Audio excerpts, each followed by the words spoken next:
Jasprit Bumrah number one বলার, অবশেষে রাজা তার জায়গাটি পেল। জাসপ্রীত বুমরার এটা অনেক আগেরই পাওয়ার কথা, কারণ জাসপ্রীত বুমরা সবসময় তিনি ধারাবাহিকভাবে কিন্তু পারফর্ম করে, যে কোনো সময় তার অফ ফর্ম নেই। এবং আমরা কিন্তু দেখেছি জাসপ্রীত বুমরা কিন্তু ওরকমভাবে রানও খায় না কোনো ম্যাচে, এবং মোটামুটি উইকেটটাও পায়। তো বেশি উইকেট না পাওয়ার কারণে কিন্তু জাসপ্রীত বুমরা ওইভাবে আলোচনায় আসেনি, কারণ জাসপ্রীত বুমরার বল প্রত্যেকটা ব্যাটসম্যানই অনেক ধৈর্য সহকারে অনেক ডিফেন্সিভভাবে খেলে, এর জন্য কিন্তু তিনি উইকেট কম পান। কিন্তু অস্ট্রেলিয়ার ম্যাচে কিন্তু আমরা দেখেছি তার বল ডিফেন্সিভভাবে খেলতে গেলেও কিন্তু অস্ট্রেলিয়ার আর পারছে না, কারণ দিন দিন কিন্তু জাসপ্রীত বুমরা নিজেকে আরও উন্নতি করছে, আরও ভালো করছে জাসপ্রীত বুমরা।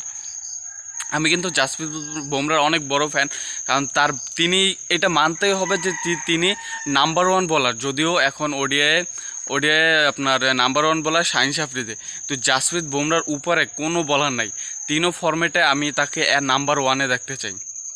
মানে ইন্ডিয়া এর জন্য বলছি না, কারণ জাসপ্রীত বুমরা কিন্তু আপনি যদি তার খেলাটা দেখেন, তার বোলিং স্টাইলটা দেখেন, মানে তিনি ব্যাটসম্যানদের প্রতি এমনভাবে চড়াও হয় যে ব্যাটসম্যানরা বুঝেই না কীভাবে কী করবে। মানে একদিকে ব্যাট চালায়, বল যায় আরেক দিকে, মানে এমন একটা অবস্থা। অস্ট্রেলিয়ার সাথে তো আমরা আপনারা দেখেছেন, এবং অন্যান্য ম্যাচগুলোও যদি দেখেন জাসপ্রীত বুমরার, আপনি যদি এখন গিয়েও দেখেন জাসপ্রীত বুমরার বল কিন্তু অমাইক লেভেলে, তবে কিন্তু তিনি ওইভাবে আলোচনায় আসে না, কারণ তার ওইভাবে অ্যাগ্রেসিভ নেই। তিনি সাধারণভাবে উইকেট নেয়, শেষ, চলে আসে। তো ওইভাবে কিন্তু অ্যাগ্রেসিভটা তার নেই, যেরকম আছে মিচেল স্টার্কের, শাহিন আফ্রিদির। তাদের অ্যাগ্রেসিভ প্রভাবটার কারণে কিন্তু তারা লাইমলাইটে বেশি আসে, আলোচনায় বেশি আসে। কিন্তু জাসপ্রীত বুমরা কিন্তু ওই রকম কোনো অ্যাগ্রেসিভ মোমেন্ট নেই। তিনি সাধারণভাবে উইকেট নেয়, ব্যাটসম্যানরা তাকে ভয় পায়, তিনি আবার চলে আসে, শেষ। যদি তিনি ওইভাবে অ্যাগ্রেসিভভাবে থাকতেন তাহলে কিন্তু বিরাট কোহলির মতো, তাহলে কিন্তু তিনি নাম্বার ওয়ানে থাকতে সবসময় সব জায়গায়। এইটা আপনাকে মানতেই হবে, কারণ জাসপ্রীত বুমরা মানুষটা দেখি খুবই সাধারণ।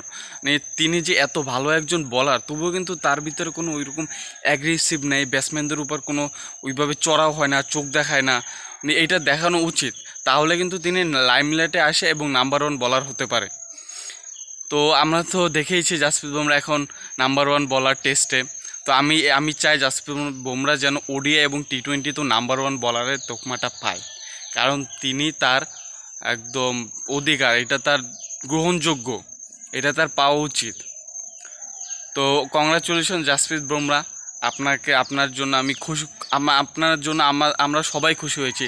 আপনি যে এত বড় একটা জায়গায় চলে গিয়েছেন, এবং আমরা চাই আপনি যেন ওডিআই এবং টি-20তেও ভালো কিছু করেন, নাম্বার ওয়ানে যান, কারণ আপনি সেটার পাওয়ার যোগ্য।